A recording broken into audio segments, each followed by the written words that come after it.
Welcome to Theology Thursday, an ecumenical space for students to discuss matters of faith and theology. I'm your host, Connor Grubbs. Oh wow, you're cutting me off there, sir. I am your co-host, Ryan Mock. Well, that's how we did it the first time. We talk about this every week. Well, I just felt like... And then I introduce myself, and then you introduce yourself. I just felt like I was already talking, so I might as well say... No, but you're the one who came up with the idea of pausing and letting me do it, and then going back to you. That was actually your idea. That was a dumb idea. No, I think it works pretty well, but whatever. Whoever came up with that idea. I want to... Well, the irony. I would also like to introduce this week's guest, my good friend, Brandon Kougher. Brandon, welcome to the show. Hello, everybody. Yo, yo, yo. Oh, I've always wanted to do that. Well, welcome. Yeah, I feel welcome. Yeah, thank you. You're on the internet now. I'm going to have to ask you to stop moving your chair because that's probably really going to annoy the audience. Okay, I'm sorry, audience. Okay, they'll forgive you. It's I fine. hope they forgive you. Speaking of forgiveness, they listened to Connor's message. Yeah, we talked about forgiveness tonight out of Matthew 18, this parable where Jesus tells the disciples about a servant that was forgiven this huge debt, and then later he has a buddy that owes him a very small debt, and he throws him in prison instead of forgiving him. And it's just like, yo, that doesn't really work. So we kind of talked about how the fact that like unforgiveness shows a lack of understanding of like the gospel and how God's forgiven us. And it was neat. Ryan, what else happened at youth group tonight? Yeah, speaking of youth group tonight, I led worship. And so what was cool about this night was that this is my first time on stage with a mic, and there being more than like 11 people. Because normally, for youth group, we meet at people's houses because that's how we roll at Tradewinds. And so we're all gathered in a little house. I got my guitar, and we just kind of sing together. That's all good. But this is my first time like actually up on a stage with a mic, and I'm playing. So that was very cool. I don't really know how I did. It was beautiful. Brandon says it's beautiful, but it kind of sounded like a discount Owen Wilson. It I was like really to think good. of myself as like Walmart brand Connor. No, you're Walmart brand Owen Wilson. Can you give us a ka-chow? I want the audience to hear it. Ka-chow. Yeah, doesn't it? It sounds exactly like Lightning McQueen. Wow, it does. So no, it was a proud dad moment for me because I remember giving you your first guitar lesson. And, now there you were. And you've come such a long way when it comes to rhythm and strumming. It surprises me. I started learning in July. So that was a little bit over a half a year ago when I started learning. Yeah, you've gotten really good at the rhythm part. That's great. Brandon's next. Oh, yeah. I only know the G chord, so... We're going to teach you more. It's going to be great. Well, I'm really excited about today's episode. Brandon is a very close friend of mine, and I've gotten to see the work that God has done in his life. I also had the honor of baptizing Brandon, which is a very special memory in my heart. Not the way Presbyterians do it, but... No, we don't sprinkle like Ryan does. This was full immersion. Like, I almost drowned this boy. Yeah. So Brandon has joined us today to share his testimony, which he's gotten the opportunity to share in different groups since, but I know Brandon's somebody who loves the Lord so much that he just can't keep it inside. He wants everybody to know what God's done for him, and so now he gets to do it for the internet. So, Brandon, tell us your story. All right. So, it all started, I grew up in a non-Christian household, basically all my life. So I grew up in New York. I have a brother and a sister. I was the youngest child. We all know how that goes if you're the youngest child. Whoop, whoop. Yep. I'm not the youngest You're child. not, so I don't know why you did that, but... Yeah. I could relate. You can't. So we grew up in New York, and, I was having a good little childhood, and then... once it hit 12 years old is when it went downhill.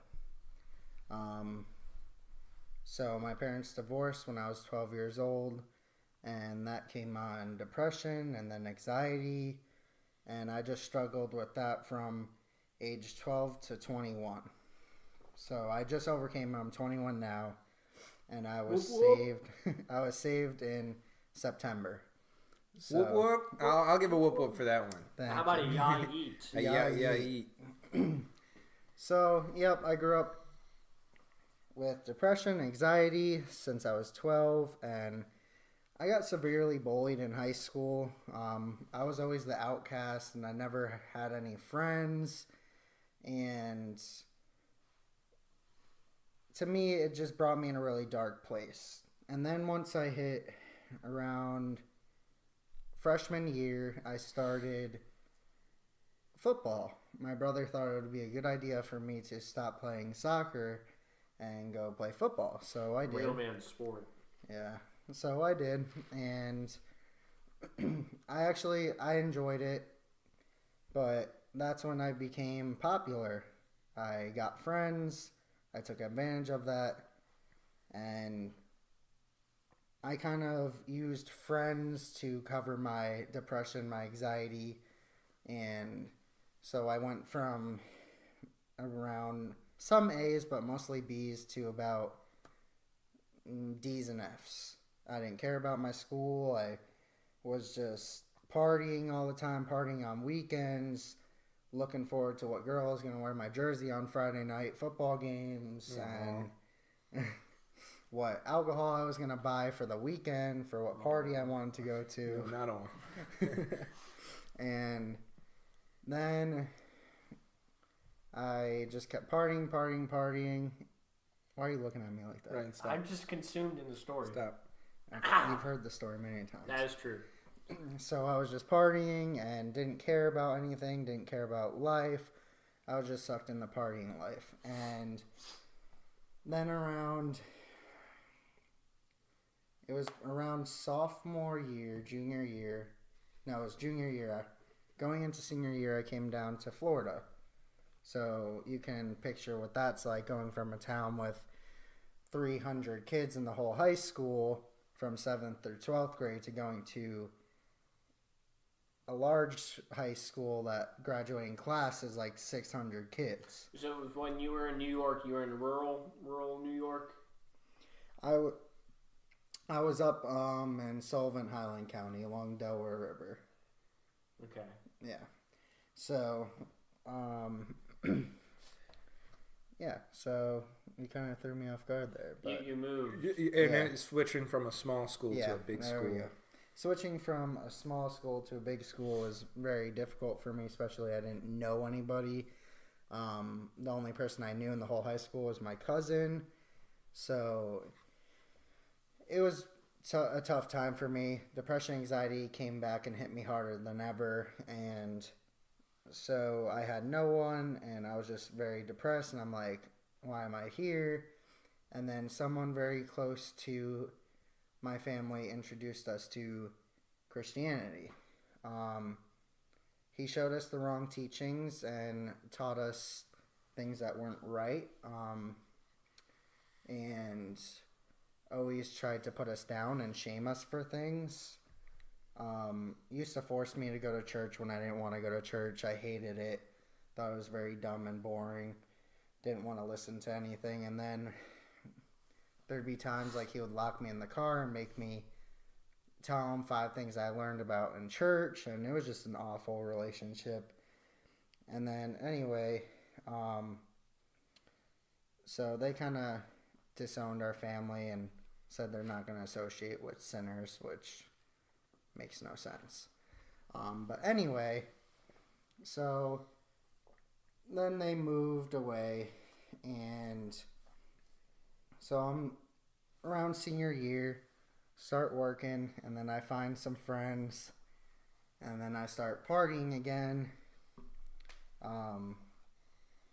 I just thought it was awesome to get more friends again, and then that's when I started smoking marijuana, and that's all I wanted to do 24/7 was smoke pot, get high. My grades went down again, and then I was drinking and smoking again and didn't care about life, and then I turned 21 in July, and then that's when everything went bad. I was able to buy alcohol, so I would go to bars and just get drunk, and I'd be the one driving home. I'd wake up in the morning and I don't even know how I got home, where I was, but I was the one that drove. So I really didn't care about life at this point. And then, like, I was smoking pot, and it started to not help me as much. So I wanted harder drugs.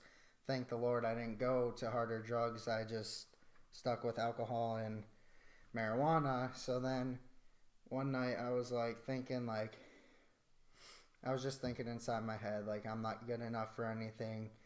I'm single.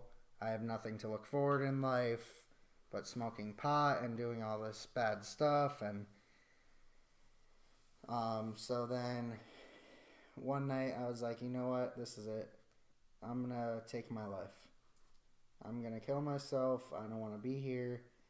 So I was like, you know what? After work one day, that was on a Wednesday, I was going to go home and kill myself. And I was on my way home after work, and I just remember feeling this pull away from doing the deed. And my friend called, hey, let's go smoke some pot. So I'm like, all right, I guess so.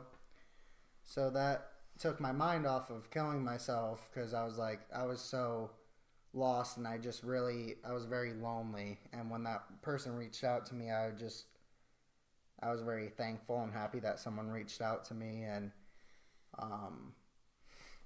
so that night I went and did whatever, and then the next day I woke up and I'm thinking, like, wow, like, I almost took my life. I wasn't thinking about the people that I was going to hurt.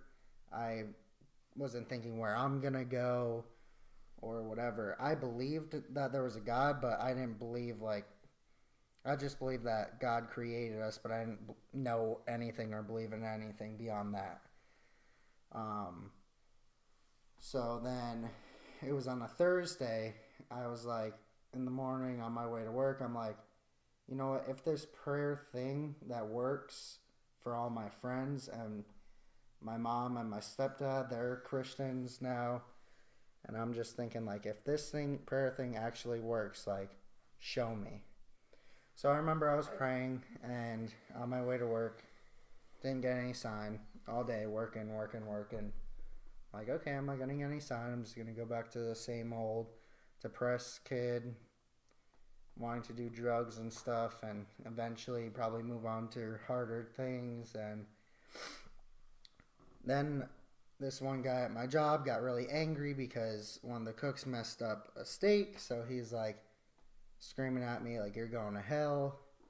And I'm like, what? Like, that's the sign I get the day before I'm about to kill myself, like the day after. And then they asked me to go over to a different building because they need help over there. So then I remember seeing this lady, and she looked very down, and she couldn't move. I thought she was having a stroke. So I went and got nurses, and I came over to her, and I was rubbing her back, and I'm like, are you okay? Like, squeeze my hand if you can hear me. And she looked at me with the brightest, bluest eyes and just said to me, you're an angel from above, and you're not going to hell. And to me, like, that hit me so hard, and I was just like, start crying. And I'm like, wow, like, this is amazing. You kind of get mixed messages there. First you're going to hell, and then you're going to heaven. Yeah. So I'm like, oh, this is kind of awesome. So then, that was on a Thursday night, by the way. That's when the gathering is that Connor hosts. Yep. And so I'm like, I know my best friend Cody's there, and I know Connor's there, and I'm like, I really need to be around some good Christians right now. Like, I need to go talk to Connor. Mind you, Connor did not know what was going on in my life. I didn't know what was going on in his life. We barely spoke. Yeah, I mean, you just kind of like come and make fun of me for liking the Patriots. Because we at this point, we worked at the same place. So Yeah. he'd come by the desk and just pester me sometimes. Yeah, because, the Patriots are disgusting. But that was it. That was like the extent of our relationship at that point. It was just us making fun of each other for what team we liked. But So I'm like, you know what? It was like 8:30. I dropped my one friend off after work, and I'm like, gatherings start at 7:30. I bet they already started. Like, so I gave them a call, and they were like so welcoming. They were like so blessed that I called them. They were so happy. Like, come on, come on, come on. We don't care. Like, we'll wait for you. So I went there, and I just remember during the message and during everything, I was just like thinking in my head. I got back in my head, and I was like, this ain't doing nothing for me. I'm just going to leave this church and go get high on my way home. I really don't care. Like, and then I remember Connor says, Brandon, Cody, after the Bible study, I want to see you both in my office. So I'm just like, wow, what the heck? Like, what are we about to talk about right now? So then we ended up staying at the church for 3 hours, and that was the night that I was brought to Christ, and it was just awesome. And without even hesitating, like, I remember running to my car after we were leaving. I was like, guys, I need to do something. So I went to my car, and we threw out like all the bad stuff I had and smashed it all and got rid of it. And I didn't even care at this point. Like, and I just went from cold, like, doing drugs, and I was smoking the Juul, which is, kids say the Juul is cool. The Juul is not cool. The Juul is horrible. Amen. The Juul is not cool. I got so addicted to it, and I was smoking 2 pods a day, and in 1 pod it has an amount of nicotine and 1 pack of cigarettes. So we can all picture on how hard that was for me to cut it, but I cut it like straight up cold turkey, and I'm about 5 months sober. Next month's gonna be 5 months sober for me, and like the Lord just has been working like in awesome, mysterious ways. And for a couple examples in my walk with faith,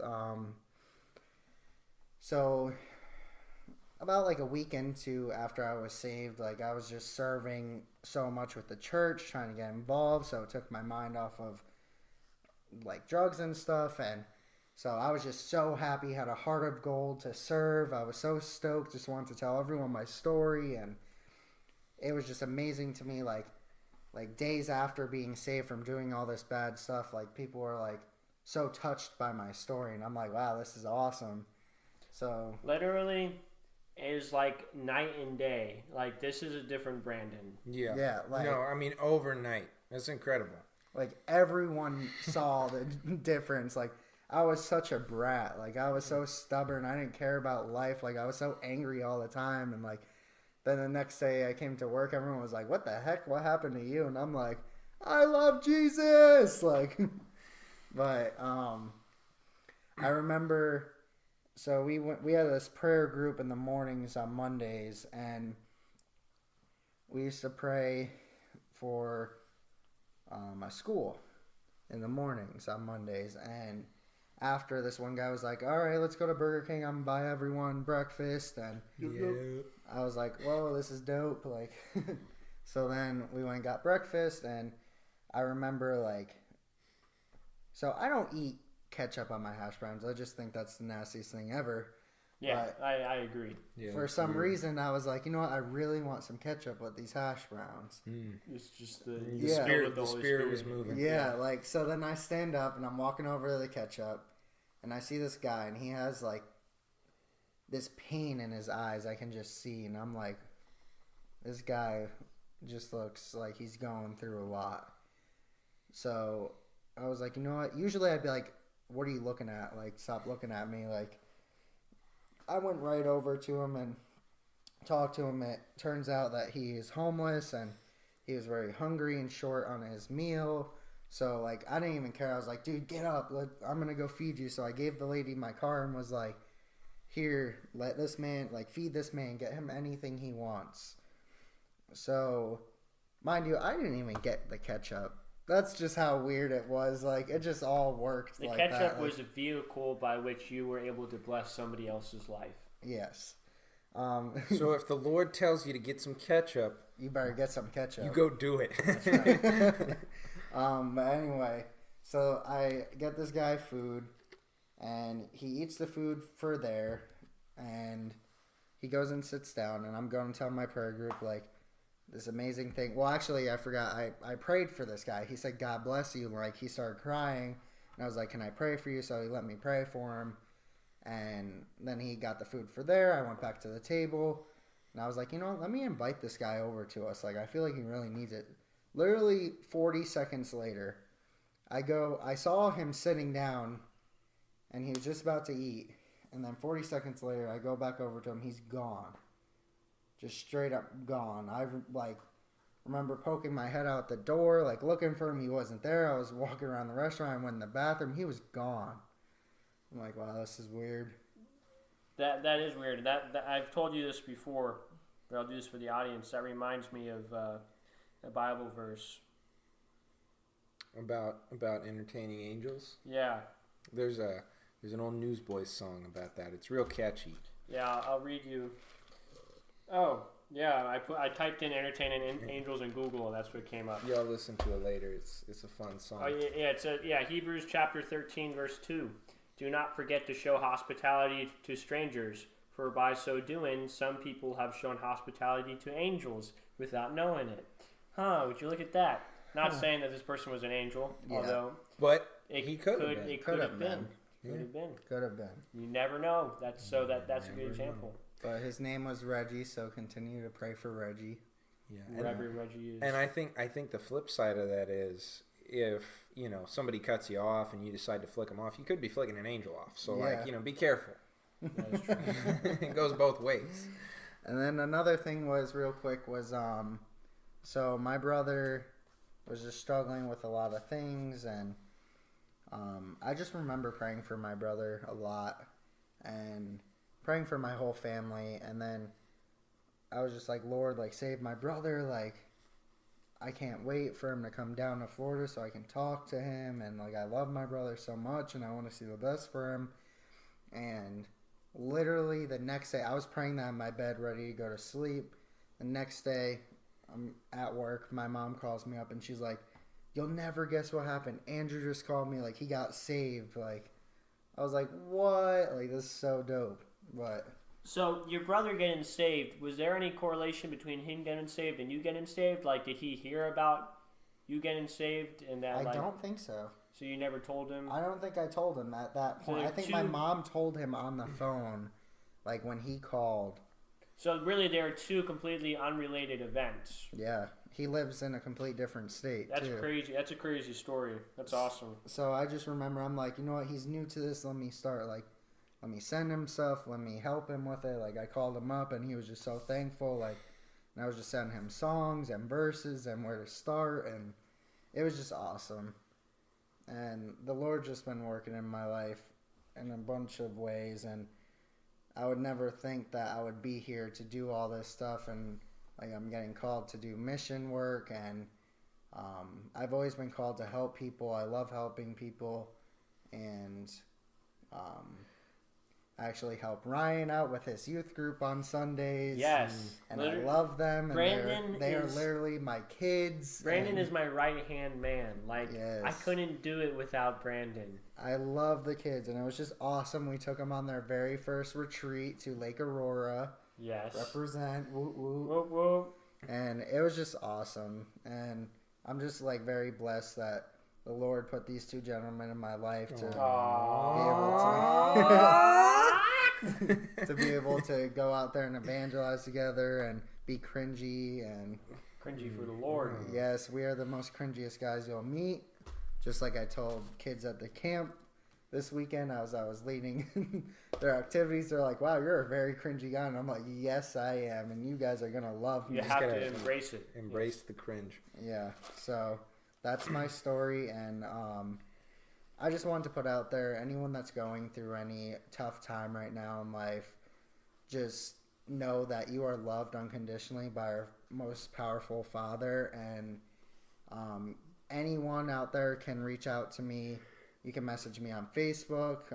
My name is probably going to be in the podcast. Yeah, it'll be in the title. So you guys can just search my name. Below. You guys can just search my name. So I think my profile picture is me on like a church dumpster. So Yeah, something like that. yeah, something like that. But you guys can reach out to me. I'll answer any questions.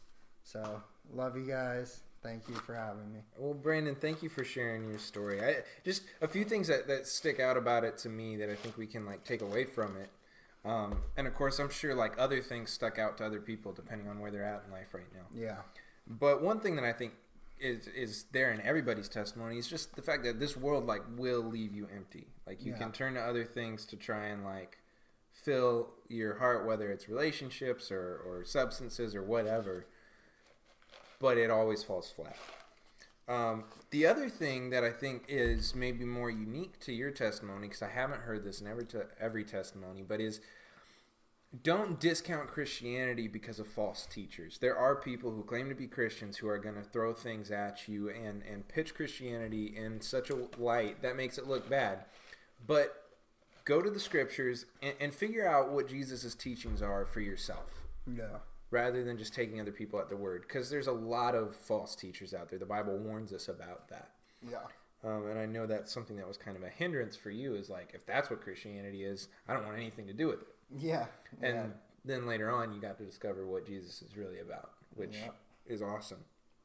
And then just the fact that, like, God can work through even the bad stuff in our life. Like, it wasn't good that your friend called you to, like, go smoke pot that night, but it was good that he called you. Like, God even used that to save your life. Like, so sometimes even when we don't realize it, like, God is using things in our lives to help us. And like, don't ever underestimate relationships. That guy at work that you make fun of his football team, you never know, like, down the road, these kind of like best friends, acquaintances that you have, like, can end up like being people you can like show Christ to and ultimately build friendships with. I met Brandon almost exactly 3 years ago.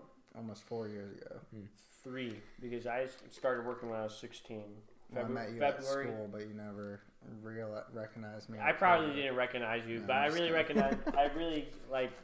I in my mind, I really met you when I started working, and like you're just kind of one of my coworkers, and you just kind of seemed like just a dude who's kind of he's funny, but he's kind of foul, and obviously there's something up going on in his head probably. So, but I never would have thought that he'd be one of my best friends today. It's just crazy how it all works. Never would I have thought that. So, God is awesome. God is good. Absolutely. And then the last thing that I think is like such an important takeaway is make no provision for the flesh. What stuck out to me the night that you got saved, that I was like, oh, hold on a second, this guy's legit, is when you went out to your car and started throwing everything away. Like, you were like smashing the jewel on the ground and like stomping on it. Yeah, like I could have sold that thing for $50. Like, and we were celebrating, like throwing all this stuff out, and like that was powerful to me. Like, even in my own life with things we struggle with, we make these excuses, and like, you know, I was even talking to somebody the other day. I've been struggling with the same thing for so many years, and it's like, wait, you're making it way more complicated than it needs to be. It's simply make no provision for the flesh.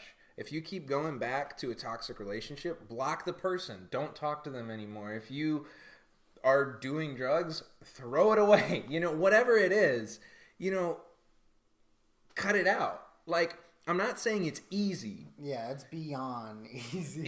It's not easy, but it is simple. It's pretty straightforward. It's not like there's this whole like complicated process you got to go through. It's just denying yourself and taking up your cross. And you did that immediately, and that's what made me realize, hold on, this is legit.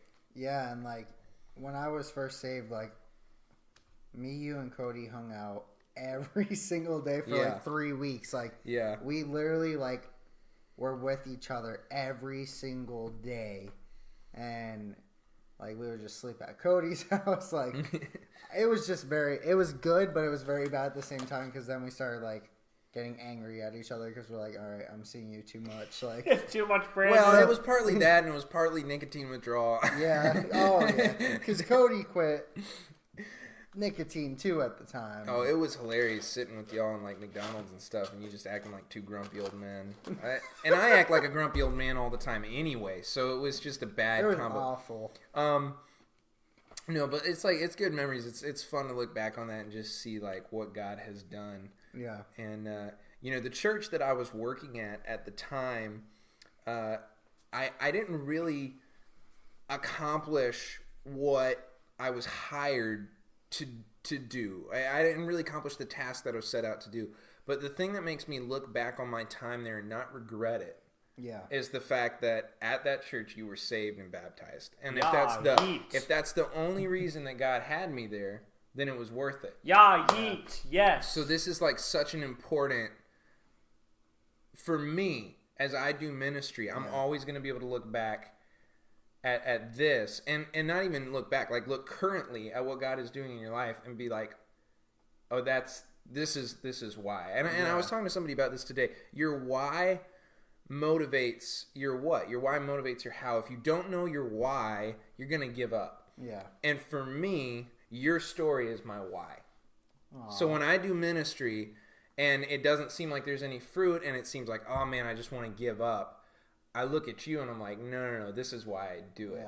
Yeah. And I think anybody in ministry has somebody that's that for them, somebody who they saw their life just turn around completely and they're like, this is why. Yeah. And so it's powerful, and I'm glad other people get to hear it. Yeah, I'm just like very blessed that the Lord made that my story. It was awful, but like I tell everyone, like I think it's awesome how like our testimonies work. Like these are bad things like Satan's throwing at us, and like God's kind of like spitting on Satan, like, I'm gonna use these bad things that you're giving to my children to turn it around to help others that are going through those difficult times. And I just think it's like amazing, and I know my story is there to help anyone that's going through those dark times in life.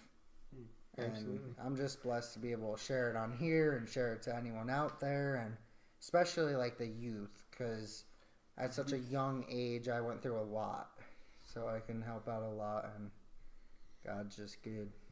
Well, Brandon, thank you. Thank you. So, quick question, like for the audience, because I kind of have an idea of what you want to do. But what is kind of like your plan right now? Like looking like 1 year into the future, maybe. So honestly, like I've just been praying, and like I've jumped to do different majors in life. Like I've jumped so many times, and I was thinking like, you know what? I want to do ministry. At first, when I was saved, I didn't actually like know of like you're supposed to be called into ministry. You're not just supposed to pick it. So that's how I was like when I was first saved. I'm like, I'm gonna do this. Like, I actually started praying on it, and like the Lord was like, okay, part-time ministry, not full-time. Work where you're working now, and evangelize there, and also help volunteer part-time with like the church and youth groups and anything that I need that for serving wise. So then I'm heading in probably like 3 weeks ago. I was telling my girlfriend that I really want to go into medical field, and I'm called to help people, and when I go into medical field, I still want to do part-time ministry. Of course, like that is a huge part of my life, and I wouldn't want to change it. And I've always been like had a passion for missions trips and missions, and I love it. And then this past weekend, going to the retreat center, the Lord really spoke to me and was like, sign up for missionary. Like, and so I signed up. I just out of nowhere, didn't even hesitate. I was like, Ryan, I'm signing up. Like, Ryan was like, well, what the heck? Like, what is happening? I just grabbed a slip. I wrote my name in, and I gave it to the missionary leader, and it was You also gave it to the executive director of the ARP Foreign Mission Agency. Yeah, so for Presbyterian. you gave it to the top guy. Yeah, and it was awesome because along with that, a student also put theirs in too, that they're called for missionary, and I just think that's awesome. And so right now I'm just praying on it. Who knows? Maybe a year or two now I might be in a different country evangelizing, or so the audience can pray for that. Anything else, Brandon? Just if you're going through any tough times, just fight through it. Never, ever, ever think you're not good enough, because those thoughts are going to be put in your head, and that's the first thing you're going to think of, especially when you're depressed and have anxiety. Just push through and fight.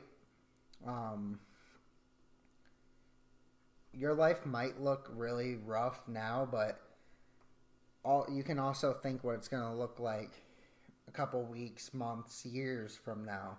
Like for me, with my story, I went from being so depressed, no friends, again, just smoking and all that, to from being lonely to having great brothers in Christ and sisters in Christ, and now I have a girlfriend that she's just amazing. And yeah, so I love you guys, and thank you for having me on. Oh, we love you too, Brandon. Thank you for joining us.